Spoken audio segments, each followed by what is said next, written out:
Thank you for joining the Wild and Precious Life series. It is our first reading in 2023. Woo, woo, woo. So thrilled to have everyone here tonight. And our first reader that I am going to ask to unmute is Jessica Melilli-Hand. And I've known Jessica more years than I'd like to admit, because we actually met at Georgia State when I was in undergrad, and I think you were in the MFA program, if I remember correctly. We shared admiration for Beth Gillis, who is, I think, a mentor to both of us, and she's just amazing. But for your introduction, I actually want to read a love poem that you wrote that I enjoy as your introduction. Codependent Love Song. Baby, I'm a bag of synapses. Can't talk, synapses. Clapping connections for you. Gonna pull out my veins, tie you to the bed. Take a kidney, take my breath, match my blood, and take that too. I will inhale your exhale.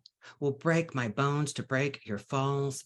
Will love my in-laws. Peel off my fingernails. Tell me not to scream. Permeate my semi-permeable membranes and nourish me. Darling, I'm a rush of glucocorticoids, hip to your hippocampus. All your flashbulb memories will be of me. I will love you when you drip water on my socked feet, when you step with your shoes on my socked feet, when you roll the car over my socked feet, when you fleck my mirror with toothpaste. If I am the bread and the knife, you are the hands and the slicing, the opening me. If you are a rose in the deeps of my heart empties nutrients into your roots. Neruda would want your hands on his eyes the moment he dies, but Neruda is already dead. I am not dead, but if your life needs my life so you can continue to walk on the sand, suck me into your body until my body dies. Love, I'll live in your cells. Thank you so much for being here tonight. The screen is yours.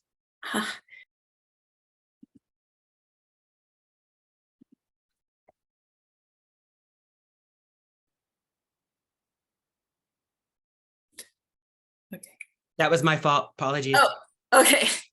I have some less happy poems at the beginning of the set, but then I end with a couple of love poems so that we're not ending on a depressing note. And since Valentine's Day is coming up. So thank you so much for putting this together and having me here. And I'll jump in so that I'm mindful of the time. This first one was actually published in Limp Wrist, and so such a great publication that you put together. I encourage everybody to send to Limp Wrist. This is one of 3 villanelles. I was going to read all 3, but I'm just going to read one because then Dustin messaged me and asked me to read another poem. So to cut enough time, I cut the other 2 out. And I should mention this is a persona poem, so this is not my voice. This is the voice of an ableist person. Fool me twice, a manifesto by the ADA's able-bodied, self-appointed guards. Of course we should be kind if it's real, but a squeak of wheels does not always sound true. I watched him stand and walk. He's faking it. My pain, she cried from Helen's lips, that slut, too pretty. Agony cannot be truth.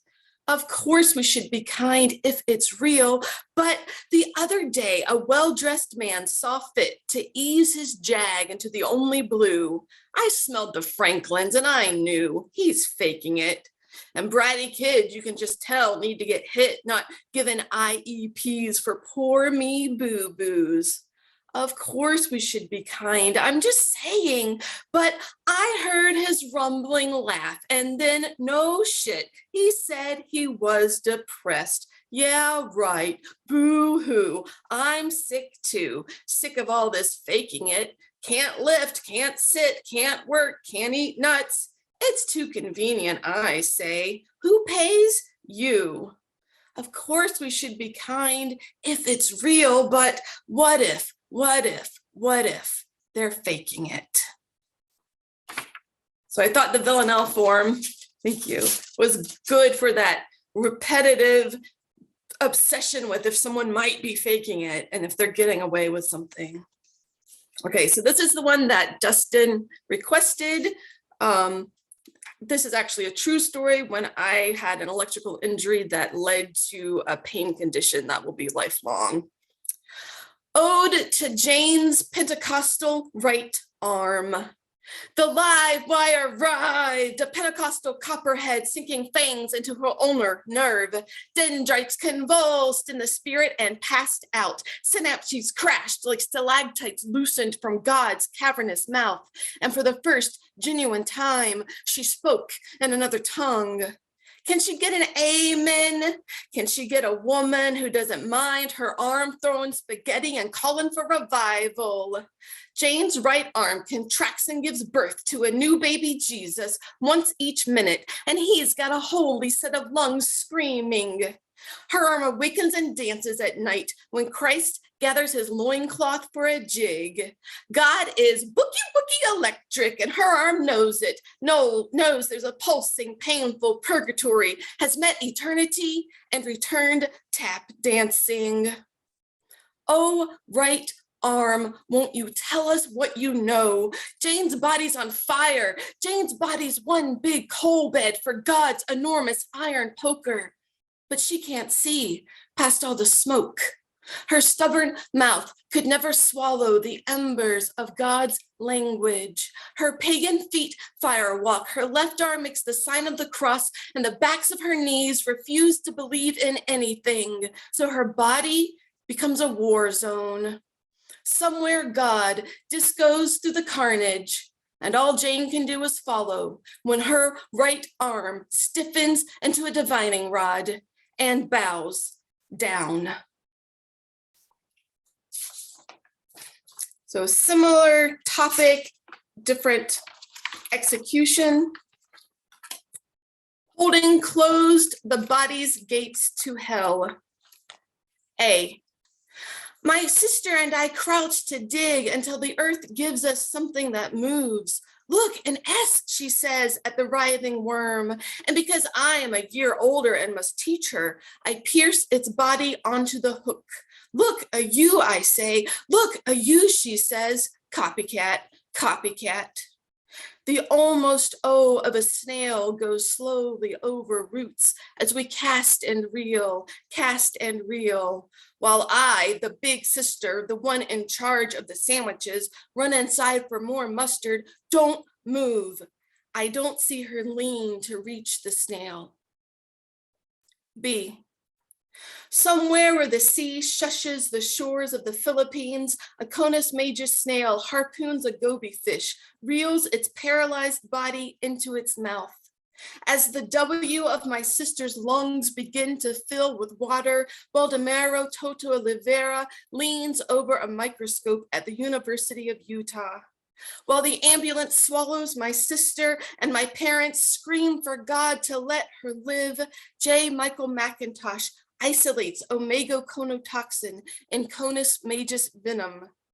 Days later, my sister is everyone's favorite talking miracle, and I am being punished, so I punch her in the mouth. C. 15 years later, I don't see the live wire until it punches me across the diner kitchen. My electrified nerves never stop writhing pain across synapses. Dear God, let me die, I cry for the next 15 years, and this is why CRPS is called the suicide disease. You can't leave, my sister says, and I am sorry I ever told her. I wish you had died. While some doctors keep telling me, we're sorry, there's nothing we can do. Other doctors are busy watching omegoconotoxin hold closed N-type calcium channels, the body's gates to hell, the body's pain makers. After people I don't know let science into their spines, puke and fall and try again, and in this way care for me better than any lover ever could, the birth of a new drug, ziconotide. D. Now I am waiting for nurses to hook me up, to back up breath and heartbeat, for surgeons to slice me open and drill through the bony S of my spine, to tunnel a catheter like a hungry worm through my body's roots, where they'll separate muscle from skin, open space in my abdomen for a titanium pump filled with this copycat venom. I am waiting to wake when no line separates God from science, from this human body. I wait until someone with a face made of bright light takes me.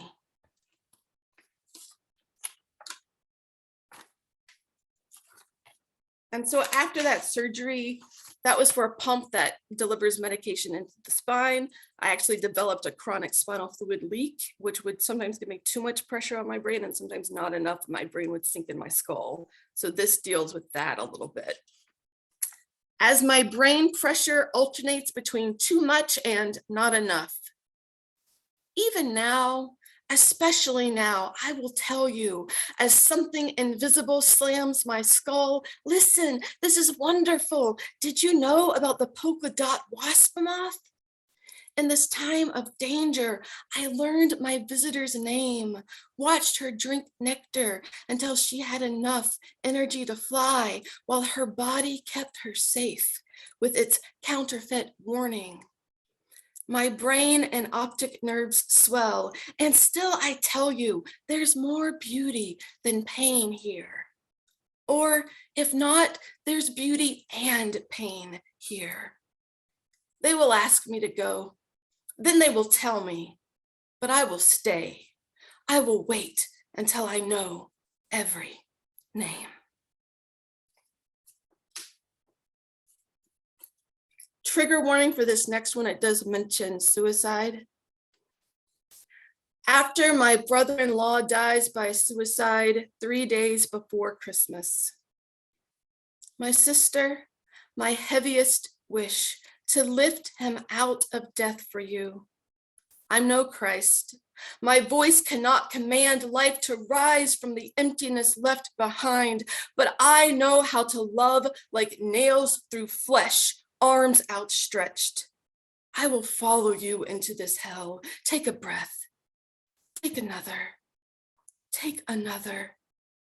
Turn. Walk back with me.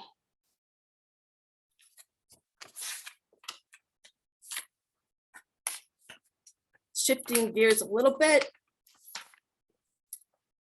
Schrodinger's gay marriage.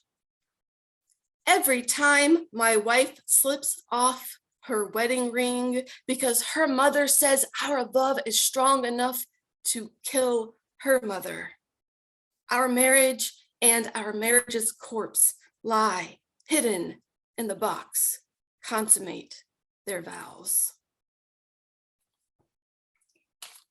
One more sad one and then a couple of happy love poems.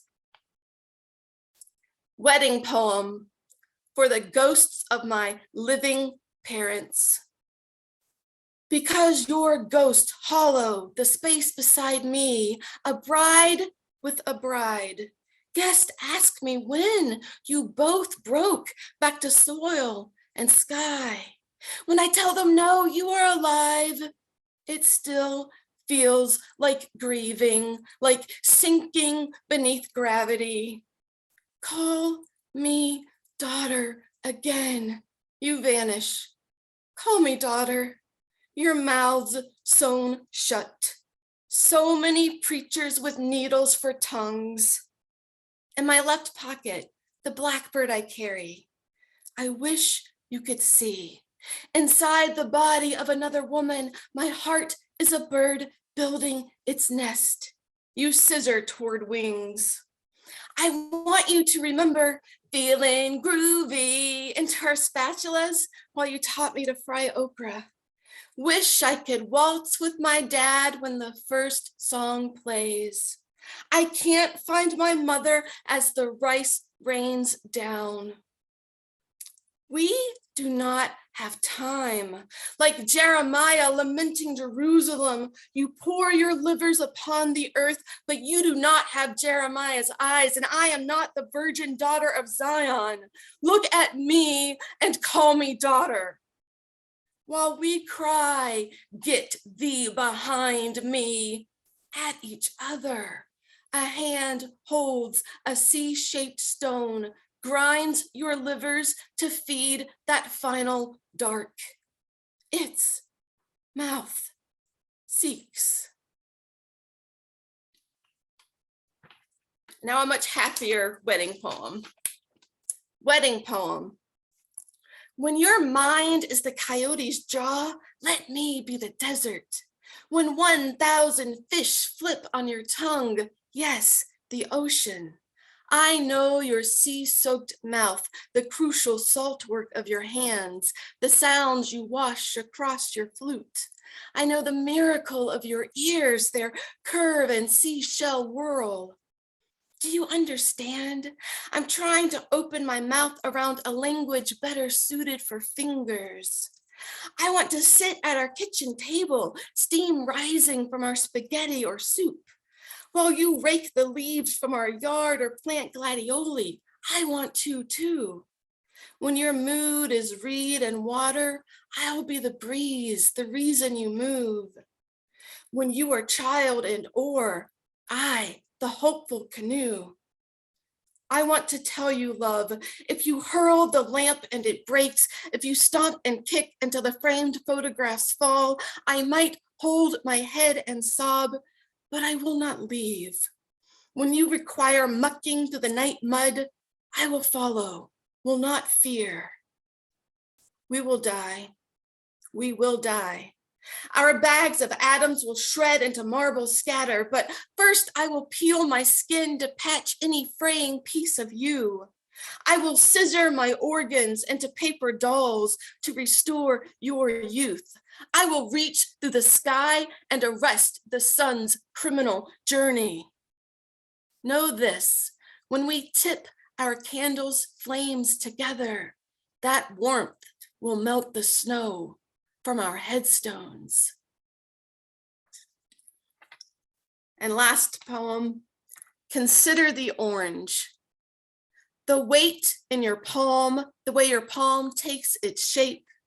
Consider the sound of the peel spiraling our DNA and the orange still present after the peel falls away.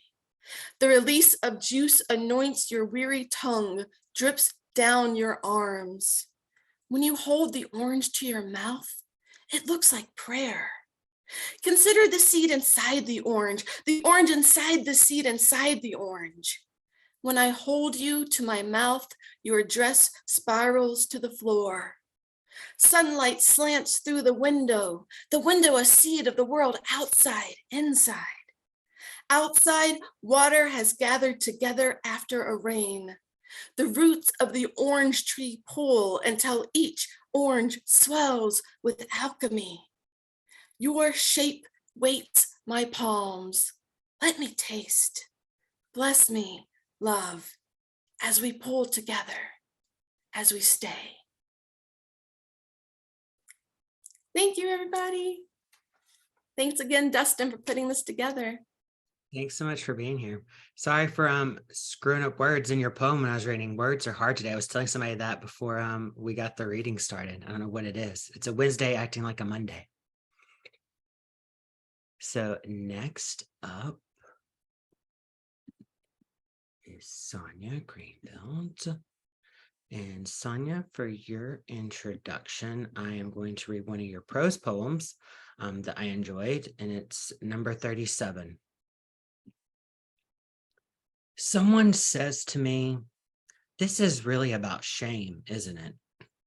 Shame in that I can't be satisfied with what I have. Someone says to me, well, we're all a little bit on the spectrum, right? And this comes from a place of kindness. Someone says to me, you chose to put your professional life before seeking motherhood, but that wasn't it. I waited until I was safe. Someone says to me, you never know what's going to happen.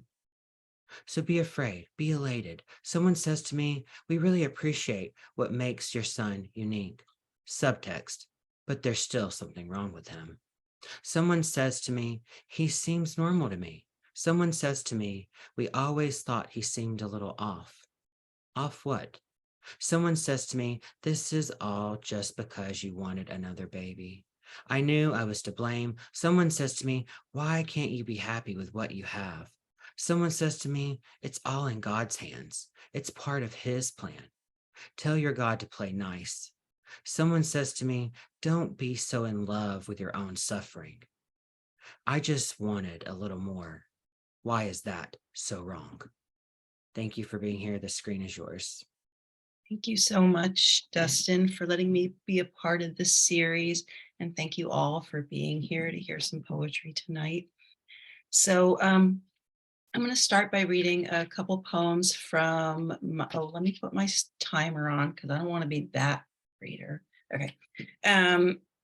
Start by reading a couple poems from my chapbook that just came out this month. And all of the poems are from the perspective of women in the Odyssey, because I don't like the way their story is told in the Odyssey. So I was like, well, I'm just going to do it. Because why not, right?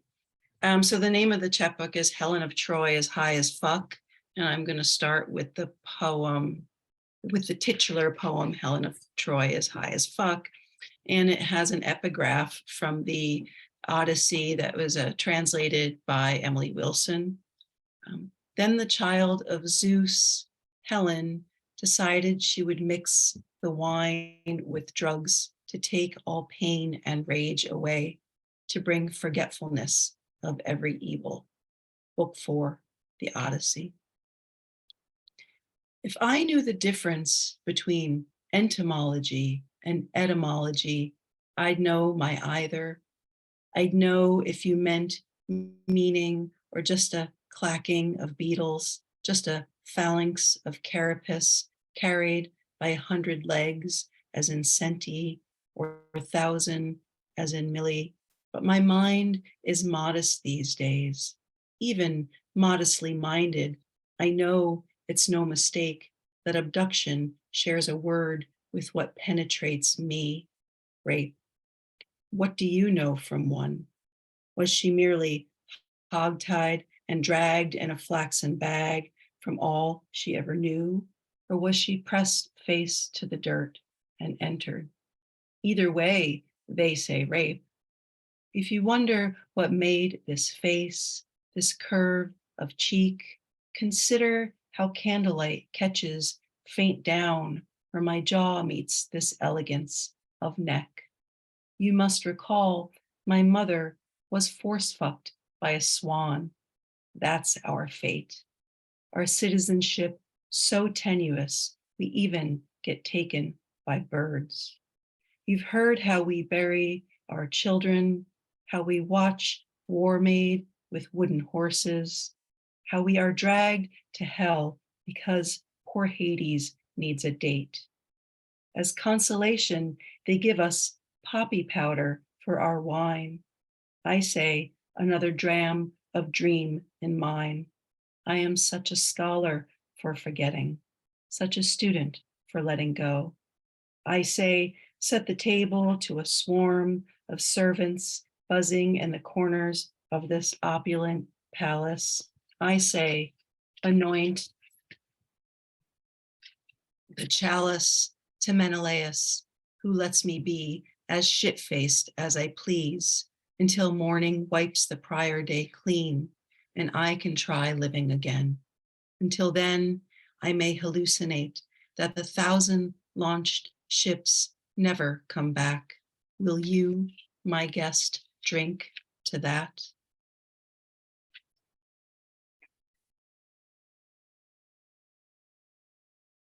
And then the next one is Circe in the Age of Instagram. I'm sort of sticking to the characters that we all know that are almost like a part of our collective, almost like literature, pop culture brain. And we all sort of have Circe kind of living right back there in the back of our head. Anyway, Circe in the age of Instagram. Nothing is anachronism if you live forever, it says in my bio. I started with carefully composed shots of the island, sun filtered through olive grove and arbor, close-ups of hermit crabs hurrying their little conches across the sand. Every influencer knows what we go through to make labor look like love.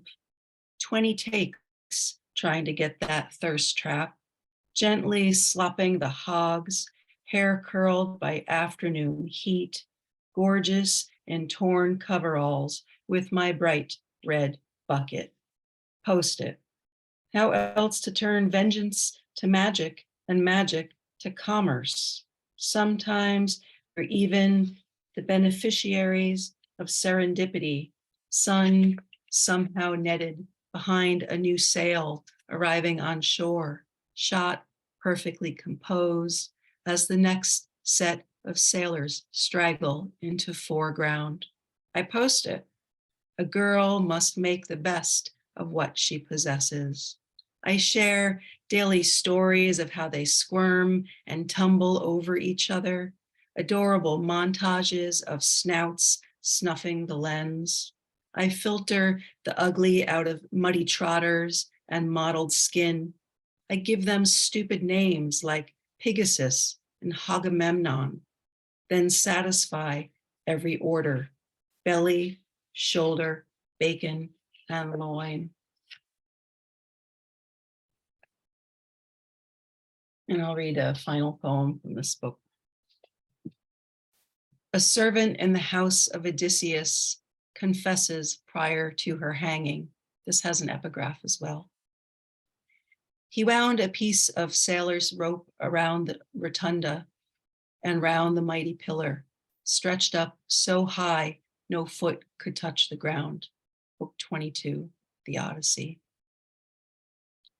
The conquering is like waves that break and break again against the shores of Ithaca until every ounce of humanity is washed away. First, it's the man, then it's the land, then all of the fallen women corralled and distributed among favored houses at the whim of what power creates when it fluctuates between forces and their pitiful pissing contests. I am a cat on a string. I am a kite on a string. I am no thing but what the masters make of me. Taken at 12 from Troy and taught to pleasure soldiers, lucky enough to be Athena's pet project. But who protects me? To the gods, we are nothing but the sound of static in their ears, our cries heard like tinnitus only when their halls fall silent. You say I betrayed, that I laid with men set to unseat Odysseus from his throne, but that implies free will. I have had none. I am done and to be strung as an ornament in the winds that have always blown against me. All my protestations strangled to silence until I can cross that river and sit with my mother again, where I can braid her hair still caked with the gore of stuck suitors, and we can be liberated finally from the bodies that ferried us through this terrible ordeal.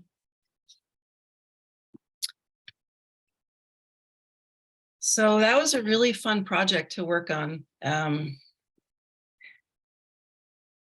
That chapbook, and it really kind of makes me think about how fun it is to make little project books. So now a fire has been lit under my butt, and I go, okay, what's my next project gonna be, right? So I also had a new full-length collection come out in December. It's sort of like when your birthday and Christmas are on the same day, and people are like, well, I'm going to give you one gift, and it's going to count for Christmas and your birthday. So that's what it's been a little bit like, putting out two books so close to each other. Yeah, so The first poem that I'm going to read is to the 5,000 YouTube viewers who gave the cancer survivor a thumbs down. Did you not like her voice? Its echo of sugar, the play in its tone? Was it the way cancer made her gangly, as some are when their bodies just want to be birds? Or was that thumb pointing down for cancer itself, the sinking suspicion that the woman on your screen will not outlive her own myth? What is it about the anonymity of your phone glowing blue under the bridge where you live that compelled you to say no to a song about hope? Modernity, do you have a talent for cynicism? In every heart, is there a tiny Simon Cowell on his plush red throne, exhaling his jaded sigh? Who hurt you, stranger? Did a big brother beat all the feels from you? Did a woman once laugh when you said, I love you? Do you also say no to the puppy tipping over in his sleep? No to the babies who boogie Gangnam Style? No to the pop-up symphony and its impromptu ode to joy? Who takes the time to say no to joy when it is offered for free? Have you never lost someone to a wasting sickness? Have you lost everyone to a wasting sickness? How much have you had to drink, and don't you think it will be okay? When do you shed your tears? At breakfast, over tea? How are you lonely? What metastasizes in your spleen? What moving artifacts to surviving have you seen?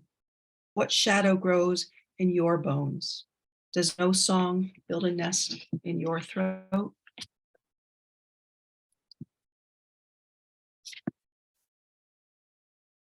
Right. So this collection used to be called I Want a Pony. No, excuse me. It used to be called A Pony Called Loneliness. The poem is called I Want a Pony. But then it grew really big, and then the theme of it kind of changed. So that's not the title anymore, but I still like my poem, I Want a Pony. So I'm going to read that. It has an epigraph. Apparently I like epigraphs. The epigraph is, the medium of poetry isn't language, really. It's loneliness, a loneliness that poets transfer to their readers. Dan Chasson. And the title runs into the poem. I want a pony called loneliness. I'll corral him in my front yard, just behind a low white fence. Children on the way to school will bring him carrots and apples, might stroke his shaggy flank, could stop to whisper in his ears, which will twitch to hear such secrets. My loneliness will tease the feral cats that slink from yard to yard, looking for new places to shit.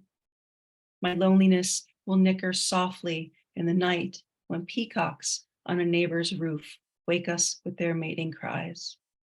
My loneliness will want to be saddled and ridden through the hills above the heaving Pacific. My loneliness will not mind a heavy load. And when my loneliness gets very tired, I'll drive him to tender and endless grasses where he will graze, his old gray muzzle mowing toward the west, while I walk back to my truck, wiping snot from my nose with a sleeve. Then when I get home, everyone will ask where my loneliness went. I'll say he was so old that it was too hard to see him that way. And my front yard will stand empty, his trough dry, his little lawn gone to hay.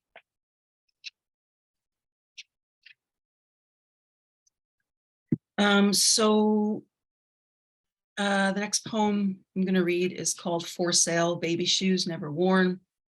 And the title is taken from the supposedly 6-word short story attributed to Ernest Hemingway, but it implies a narrative, and I don't like the narrative that it implies. And so I decided, well, I'm just going to change it. For Sale, Baby Shoes Never Worn. You think you know the story, but you don't. My baby was born tentacled. 4 legs and 2 arms taper to tips. A hybrid form you might call freak. His cupid bow lips harden like a beak just before he cries. Golden hued, black slits darken his eyes. I met his father in a cave, but before the ink could clear, all his arms were pulling me near. Yet I wanted him ever since I dropped into the deep, my breath drawn from a tank, him like shadows through water, like dreams flowing through sleep. So no shoes for this boy who reaches up from my breast, his missing hands blessed by every tiny cup that puckers up and suctions a kiss from my lips. His 2 tendrils curl around my smitten face, but it's just like any other child's embrace. All right, thank you, folks. Thank you so much for that reading. And I'm going to put bio cards in the chat for everyone before I'm our final reader. Since I don't do traditional bios, I still do have that information. If you follow us on social media, then you've already seen that those were posted on Instagram and Twitter a little earlier today. Sometimes I like to give sneak peeks, or the hear it first. So I'm very excited. With Limp Wrist, we'll be launching our Glitter Bomb Award, which will be the 3rd year in a row. Will be $600 prize for 1 poem. And I'm excited to share with you before it goes online that Diane Seuss is going to be the judge for the 2023 Glitter Bomb Award. So stay tuned. There is no entry fee. Accessibility is extremely important to me, so I don't want something to ever stand in someone's way of trying to win a prize or get a poem published. So stay tuned to Limp Wrist, and I hope that you will share that information once it's online. Our final fabulous reader of the evening is Julia Guez. And I'm happy to have you here tonight. And I'm also going to read a poem of yours as your intro that I really enjoy. And it's a love poem. On the occasion of our 10th anniversary, sea green eyes, skin the color of dust, I come from a long line of fire signs. We seed the open field in our mind. Before the soul has seen a single harrow whose moon cold metal teeth drag root, stone and grass up by the hair to make the soil finer. Fit for this seed. Generation after generation, we have gotten as far as the fantasy and no farther. I grow up thinking marriage is a field. I balk at the barrenness of that field and balk also at the plow. My shoulders are slight, hands then be strong. Lower the beam my love has made easy. Thank you for being here tonight. The screen is yours. Thank you so much for having me. It's so good to be here. It's so good to be joined by you all. And while I'm thrilled to be going last because all 3 of my children are now sleeping, Sonia and Jessica are very difficult acts to follow. So I'm going to do my part. I should have thought to put Dolly Parton somehow behind me. I feel like Dustin has definitely won the night in that respect. Dustin, thank you for doing this and creating this space. I can't imagine a better way to spend a Wednesday night, or really any night, which I say just in case you move it off this night of the week. I'm going to read a few poems from my first book, whose title is a mouthful, In an Invisible Glass Case, which is also a frame, came out in 2019. And I'll start at the beginning. I'll read a poem that I wrote for a mentor of mine named Lucy Brock-Broido, who's a name and a poet, a force I know many of you know. And she was fond of pulling titles from this list that Wallace Stevens made in a document called Pieces of Paper. And these would be titles that he would never live long enough to write poems for. One of them was Still Life with Aspirin. And Lucy took it upon herself to write that poem. And for her, I wrote this Still Life with Vicodin. Maybe there is no magic, no technicolor, but inside the seed, there is a kingdom. Ask me anything, I will tell you the truth. It is a fatal wound for every wolf and thimble. Even the night watchman is not immune. We may as well sing, George. Inside the throat, a carriage, a pony, a parachute.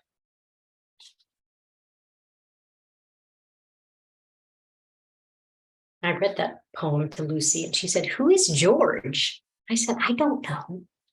No idea." This is Nocturne. All but braying. A sadness that animal. And the walk is a rite wherein the sadness may, if only for a moment, forget its many reasons to be. Hence the attention again to other fields, where leaves burn by the fence posts, and the fields further out, forgetting the leaves altogether and the smell of them. The walk is a ritual wherein the scenery exists mostly outside the self. There is a ridge, then below us only ocean, a kind of shorthand for stillness, born on the back of something else.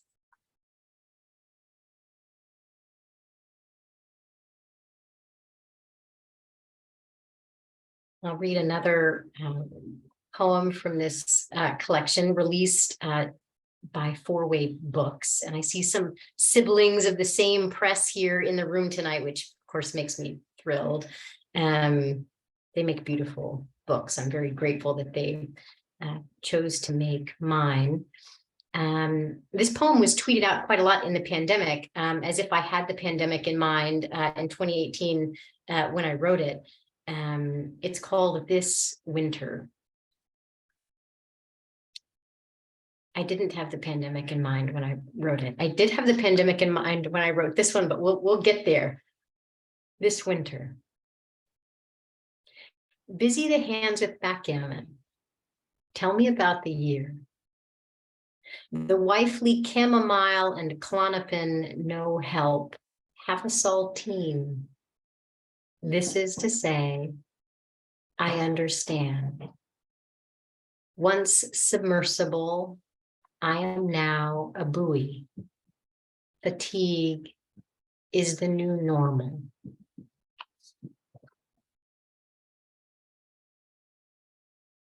I have a 3-month-old, 3 months and 1 day. So if fatigue was not the new normal then, it is by all means the new normal now. Jessica, you inspired me with some of your wedding songs, both the hard ones and the gorgeous ones, to read one of my own, and then I'm going to move on to this new book. I have to find this epithalamium, which is Greek for a wedding song. Lesbians have been writing these things for centuries, just so we're clear. It was not until sweet Barack Obama came along, a little state called Massachusetts, that wanted to, give these lesbians something to do that was more official. Anyhow, epithalamium sounds very official. It's just an official way of saying wedding song. Leave the lily alone and gild the finger. Platinum is dactylic after all. Moon over Massachusetts, you are so civil. You exceed expectation. We can do without a week in Martinique, Glenlivet, and Cunnilingus. This is not a film besides. No water need redden into wine. All right, moving on to this new book. Thank you for bearing with me, and I hope it won't hear all the rain outside of my window. New York is just full of wind and rain tonight. Anyway, I hope that's not distracting you, but Julie Maritu shared some of her art for the cover of this newest book called The Certain Body. I filched that phrase, I filched the title from Roland Barthes, but noted at the very end. This is a book I began working on when I was recovering from what turned out to be a long haul with COVID that began in the first few weeks of March 2020. And of course, that was a harrowing time for all of us, made particularly scary, I would say, in and around the city of New York, which had never been so strange, honestly. And I hope it's never that strange again. But the first poem sets itself upstate somehow. I was thick in the city, I was, at the very middle of it. But for some reason, my imagination went upstate. And here it is, Meditation at Calhoun. More and more night pretends it isn't spring. What to make of the daffodils then? Hyacinth here and there, wind and rain. So many birds. Of course, they won't stay long. None of this will. Not the night, the cold, the city full of swallows, not the bridges and rivers, not the sea. No God born of the sea foam, not even mothers and sons. This would be unbearable without. That God born of the sea foam, of course, makes me think of Venus, but Sonia, it's now taking me back to Circe. And honestly, if she had an Instagram account, I would follow her. And I hope in your spare time, as if we all have oodles of that you might create one for her. I think that would be very cool. There's a poem in this book called As We Consider Another Child, but you probably have gleaned where my wife and I landed on that question. So I'll move on to another one called If Indeed I Am Ill. Tell me all about London. The weather there in spring, outside the walls of the Great Hall. These things matter less to me than the sound of your summary. Shadows cast on the watery surfaces of my mind by invisible fingers whose energy is everything, as you know. These sonatas, these scores, tell me, what of them will last when everything falls away?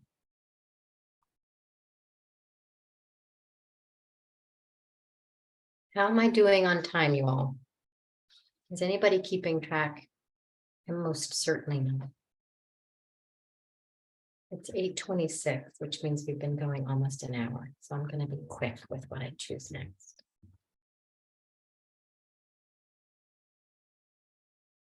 It's so nice to read in person, and it is so nice to read online. And I have to say, just because I'm taller on Zoom, there's this certain, I don't know, space I feel eligible to take up that as a very petite woman, I don't take up typically. Feels good. Still life when all our symptoms seem to have symptoms of their own. The dark is very dark. On the night side of things, long is very long. My heart is feathered fire, smallest flying flag. Wings are sad, sad, singing not at all slow. My heart closes in on itself, not unlike a peony, whose own process of becoming has been set back until the open-handed flower is tight and green like a fist. poor thing, is thrumming in this invisible glass case, which is also a frame where the most contagious are taken, to be alone there all together, praying the same prayer.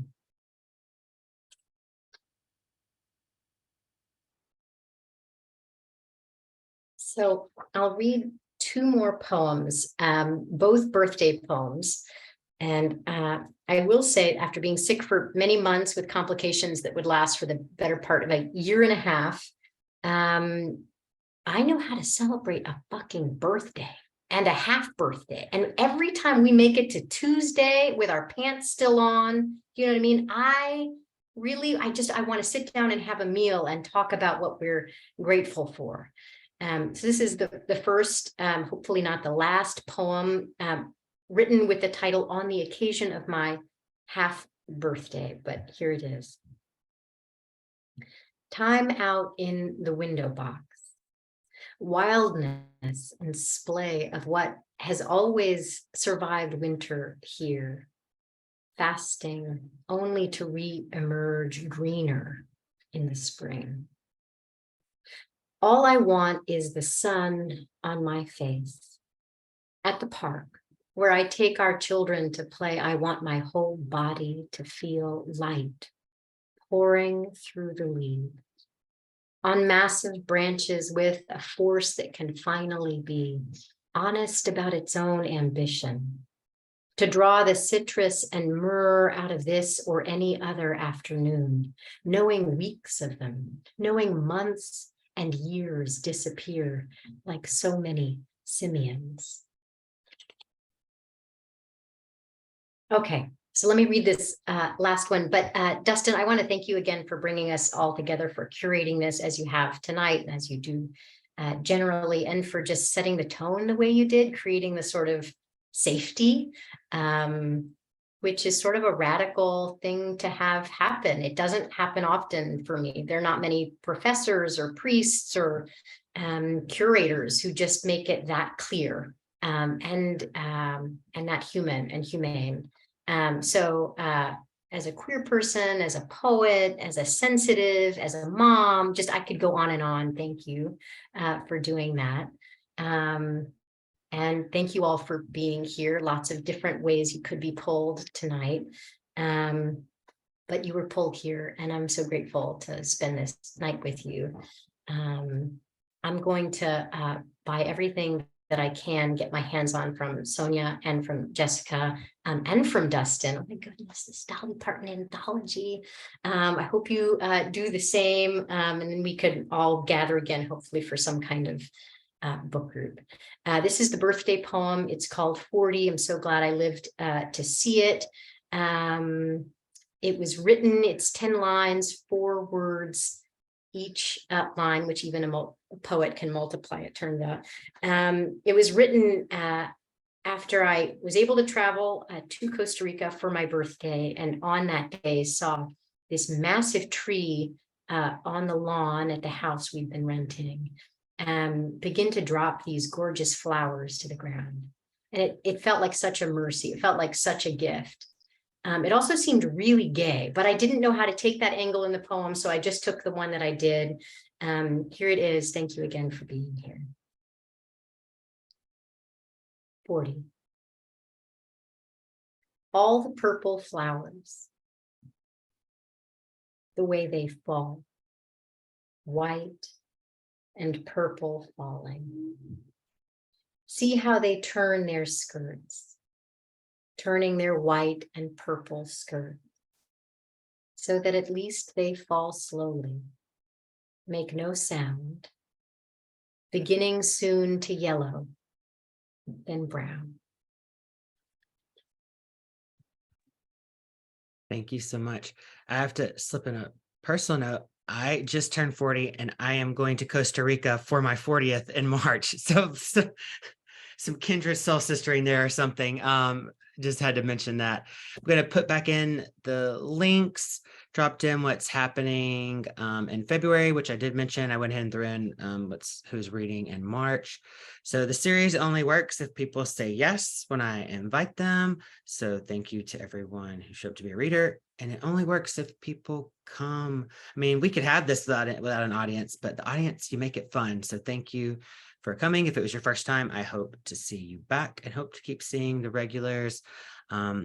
Best way to support this series is if you could just do a post about it on all the social media accounts to let people know about it, let them know that you enjoy it. That's all I really ask. If you could do one thing for me, just rave about the series, since everybody was having a great time. I could tell that flipping through the screen and seeing comments. So just talk about it on social media. It helps more than you ever know.